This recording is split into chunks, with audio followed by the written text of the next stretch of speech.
So Karl, everybody pretty much knows you on the Facebook page as the guy who drives the Huey around.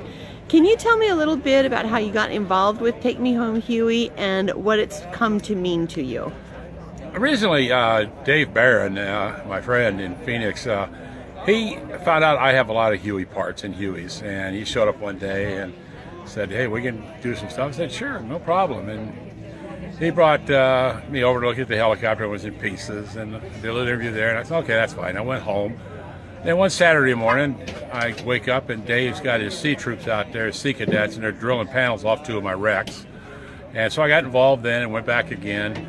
And for me, I'm one of the guys that was 2 seconds away from committing suicide. I put the gun to my head a lot of times. And then once I got involved with this, my daughters and my sons have all said, my sister also, that this has healed me, and I don't carry a gun anymore. And for that, I can't thank, Steve, Stephen, Dave, and Paul, and everybody's been associated with this, because we see more people every day. And today, here in Palm Springs, I've met two guys that have never talked about it. So, it heals. It's healed me. It does my son-in-law, my daughter also. And my sister had her husband was a Vietnam veteran, so he died of cancer. So it's a family thing. But for me, it stopped me from committing suicide. Literally, one day going to Palm Springs, I made it as close to the VA and I had to turn in, and I almost did it right then, but I sat out in the parking lot for about 3 hours till somebody come and pulled me out of my car and took me inside.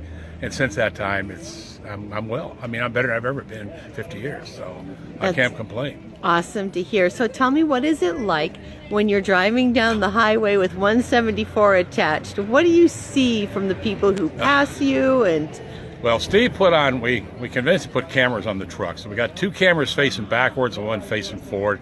As long as the ignition's on, the cameras are rolling.